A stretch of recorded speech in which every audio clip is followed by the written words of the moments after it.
There is a bare patch in your garden right now where a plant used to be. You saw it last week, maybe 2 weeks ago. The leaves went yellow, then brown, then collapsed into mush, and now the spot looks like nothing was ever there. Your first instinct is to grab a shovel, dig into the dirt, and check if the roots are still alive. Do not do that. The plant is sleeping. It does this every single year. And if you dig it up, divide it, or plant something on top of it, you will destroy a root system that has been quietly building strength underground for months, waiting to come back, bigger than ever next spring. I have been gardening for over 30 years. The first time a plant vanished on me in midsummer, I panicked. I grabbed the shovel. I dug down about 6 inches into the soil looking for roots, and I found them and I damaged them. And that plant came back the following spring about half the size it should have been. It took 2 full years to recover from my helping. That was an Oriental poppy, and I will never forget the lesson it taught me. Leave it alone. The bare spot is not a problem. The bare spot is the plan. 8 of the most beautiful perennials in American gardens vanish completely in summer, not because they are dying, because they are designed to.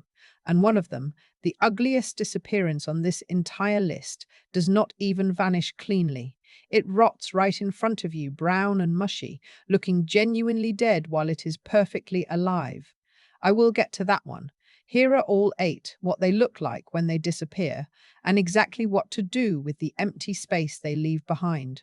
A woman down the road, an older gardener who had been tending the same borders for 40 years, set me straight on this years ago. She told me that some perennials are spring ephemerals. They bloom early, they photosynthesize hard while conditions are right, and then they retreat underground before the summer heat arrives. That is their survival strategy. They evolved on forest floors and in mountain meadows where summer meant drought, competition, and shade from a closing tree canopy. Going dormant is how they outlive everything around them. Once I understood that, I stopped fighting the empty spots and started designing around them, and that changed everything about how my garden looks in July. Instead of bare holes and panic, I had companion plants filling the gaps right on schedule, and visitors had no idea half my border was asleep 6 inches underground. If you are finding this useful, I would appreciate it if you passed it along to someone whose garden could use the same information. And if you want to see what comes next week, stay subscribed. Let me walk you through all 8, starting with the most dramatic disappearance of all. Oriental poppies. Those giant crepe paper flowers in orange, red, pink, and salmon that dominated your border in May and June. They stand 2 to 3 feet tall, with blooms the size of a salad plate, petals so thin you can almost see light through them. In zones 3 through 7, they are one of the showiest perennials alive, and by early July, they are gone, not fading. Gone. The entire plant, leaves, stems, everything, melts into the ground and leaves a bare hole the size of a basketball. This terrifies new gardeners. It is completely normal. Oriental poppies go fully dormant in summer heat. The roots are alive and healthy underground. New foliage will emerge in early fall as a low rosette of hairy green leaves that stays through winter and explodes into bloom again next May. I have a clump in my side border that's been doing this for 11 years. Same spot, same cycle. Every July it vanishes, every September it sends up fresh leaves, every May it blooms bigger than the year before. What to do with the gap is simple. Plant a late emerging perennial directly behind the poppy that will grow up and fill the empty space by mid-July. Russian sage is a perfect partner, growing 3 to 4 feet tall with clouds of tiny lavender blue flowers on silvery stems from July through September. Asters work too, so does tall garden phlox. They are just hitting their stride as the poppy vanishes, and the timing is so seamless it looks intentional, because it is. Bleeding heart. The old-fashioned kind, Dicentra spectabilis, with those arching stems of pink heart-shaped flowers that look like something out of a fairy tale in May. My neighbor grows a row of them along her north-facing fence in partial shade, and in spring they are the most photographed thing on our street. The plants reach 2 to 3 feet tall and just as wide, with blue-green foliage that drapes like a fountain. By mid-July they are a pile of yellowing, collapsing foliage, and by August the entire plant will be gone. Old-fashioned bleeding heart is a spring ephemeral. It blooms, sets seed, and retreats underground when summer heat arrives. Here is where this one teaches you something the poppy did not. The timing of the disappearance varies by climate. Zone 5 gardens might keep foliage into July. Zone 7 gardens lose it by June. Same plant, different schedule, depending entirely on how fast summer heat arrives. The roots are fine in both cases. Mark the spot with a small stake so you do not accidentally dig into the crown when you are planting fall bulbs in October. That crown is sitting right there under the surface, and a single shovel cut can split it in half.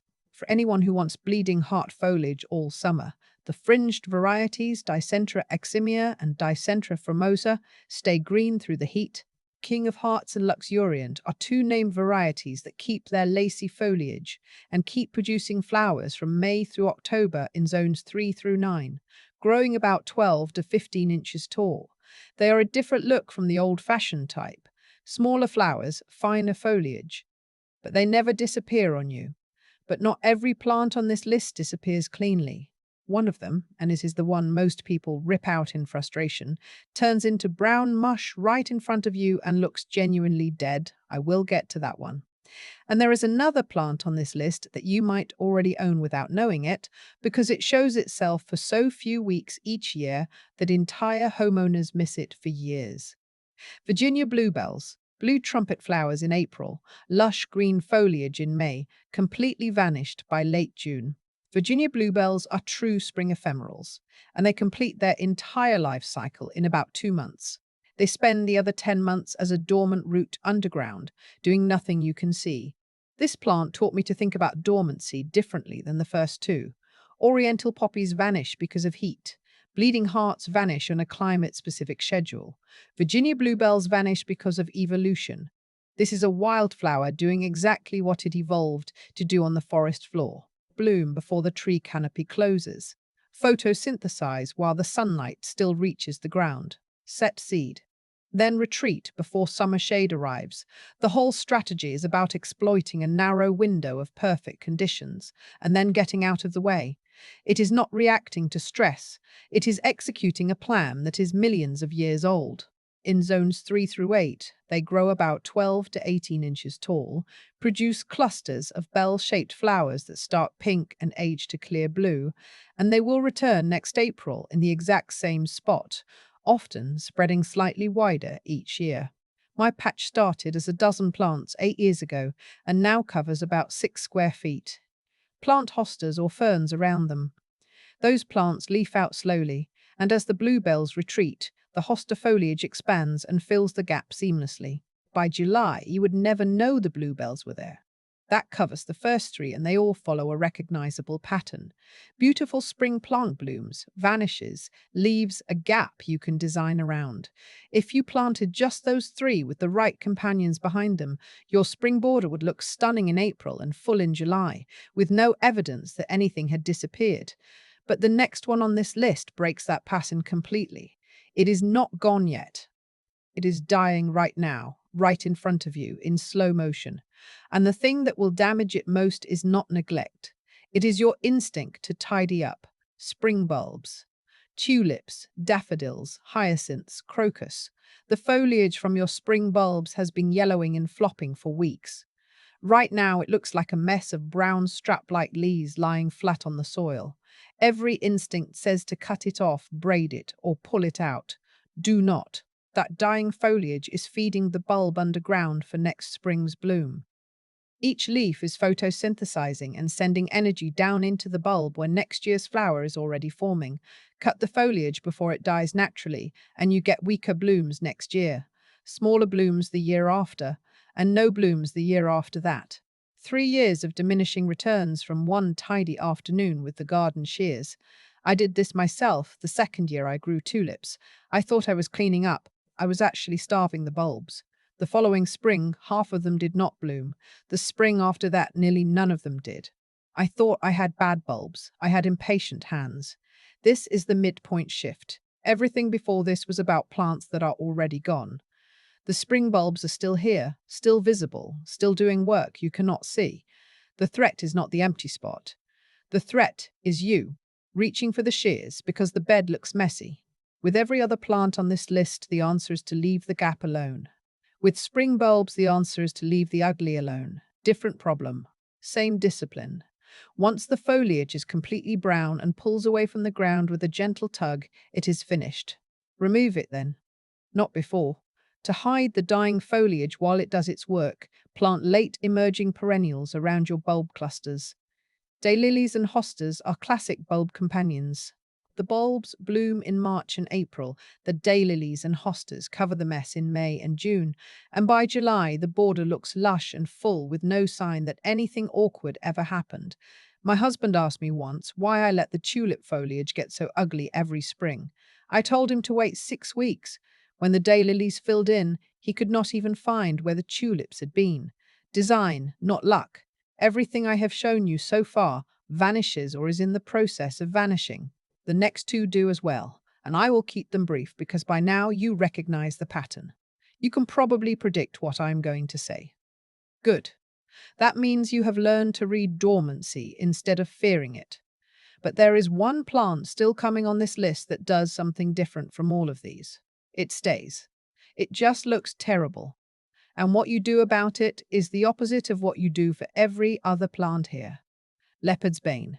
Cheerful yellow daisy-like flowers in early spring, growing about 18 to 24 inches tall in zones 4 through 7, full sun to partial shade, well-drained soil, one of the earliest perennials to bloom right alongside the daffodils in March and April, covering itself in bright golden flowers for 3 to 4 weeks, and one of the earliest to go dormant. Leopard's Bane cannot tolerate summer heat. It retreats underground and waits for cool fall temperatures to push out a small rosette of new leaves. The root system is fine. Mark the spot with a small label and do not plant anything on top of it. A friend of mine dug hers up in August because she forgot it was there and wanted to put in some late-season annuals. She sliced the root crown clean in half.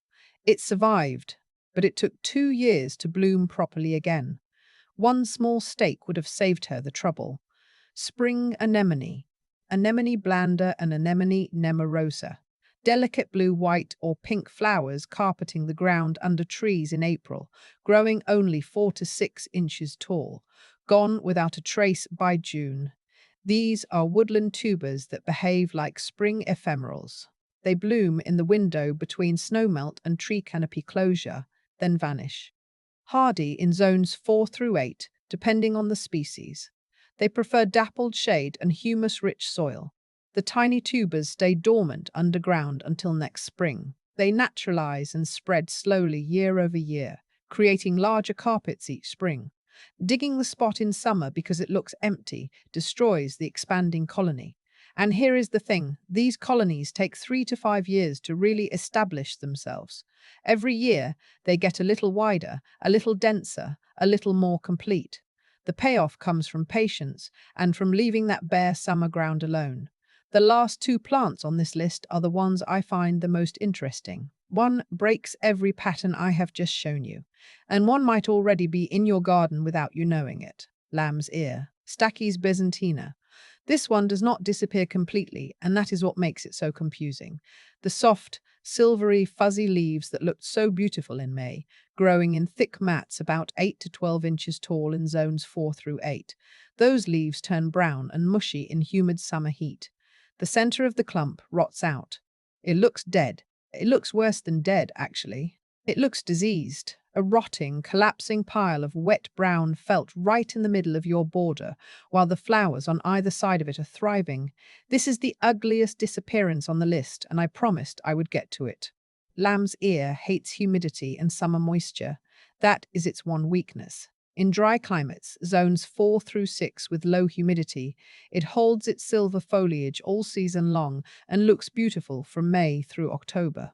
But in the humid southeast, the mid-Atlantic, anywhere with hot, wet summers, the center of the clump rots. And most gardeners see that rot and rip the whole thing out. I have done it myself.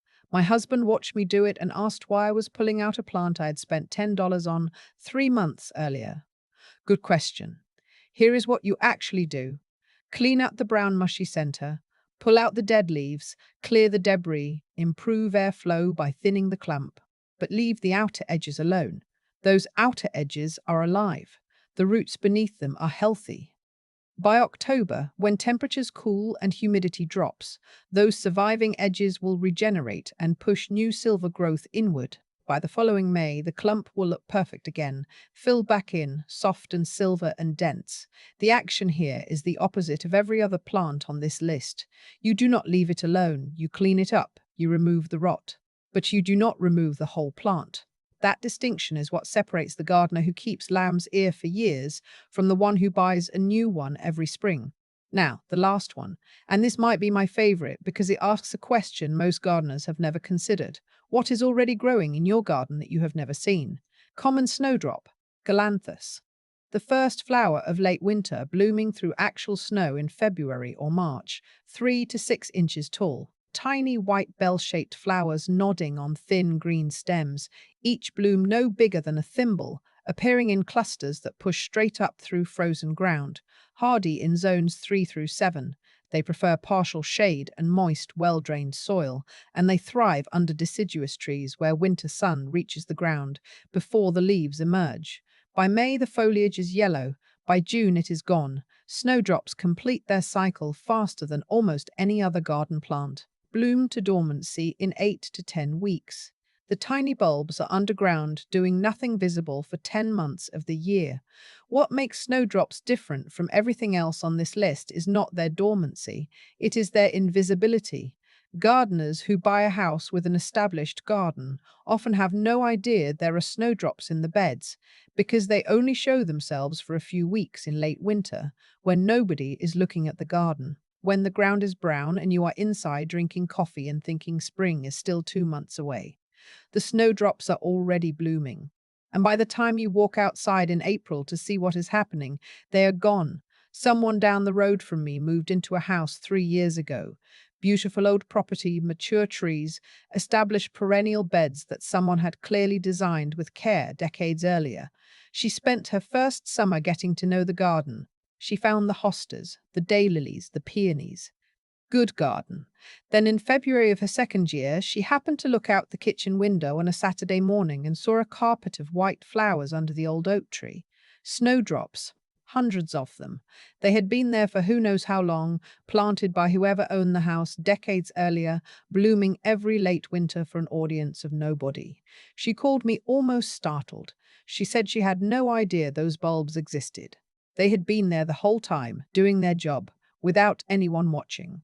Your garden may already be more designed than you realize. You just might not be looking at the right time of year.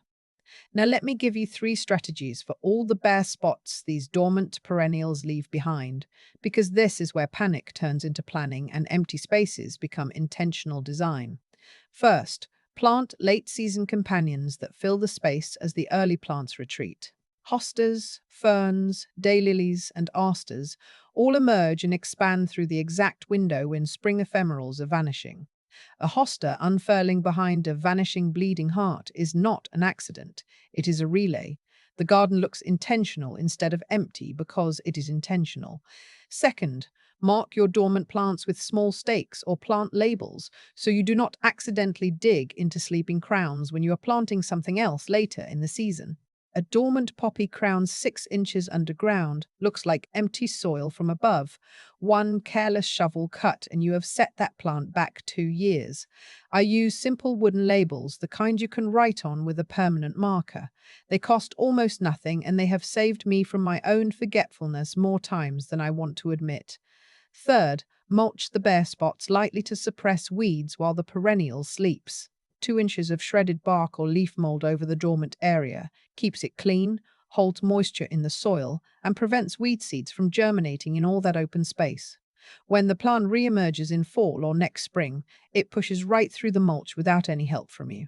Look, these 3 strategies are the difference between a garden that looks abandoned in July and one that looks designed. The plants vanish on schedule. You fill the gaps on schedule. And anyone walking past your garden in midsummer sees a full, lush border with no idea that half the plants in it are asleep underground. I want to come back to where we started, that bare patch, that spot in your garden where something used to be. You saw it collapse, yellow to brown to mush to nothing, and you reach for the shovel. I reached for the shovel too the first time it happened to me, but now you know what that empty spot actually is. It is a root system sitting 6 inches below the surface, quietly storing energy, building strength, preparing to send up bigger foliage and more flowers than it did last year. It has been doing this for years. It will keep doing it for decades. The bare spot has not changed. What you understand about it has 8 plants. All of them look completely gone right now, or are in the process of looking terrible. All of them are perfectly alive underground. If you have a bare spot in your garden this month that had flowers in May, check this list before you reach for the shovel. Which of these 8 do you have in your garden? Tell me in the comments. I am genuinely curious how many of you have been staring at a bare spot for the last 2 weeks wondering what went wrong. And if you already dug one up before you saw this, you are not alone. The garden forgives. Put it back if you still have it. It will recover. Walk your garden this evening. Find the bare spot. Push the mulch aside gently and look for a crown or a root just under the surface. Do not dig, just look. You will find it there, alive and waiting. And next spring, when it comes back, you will know exactly what to plant behind it, so the gap never shows again. I will see you next week. There is more I want to show you.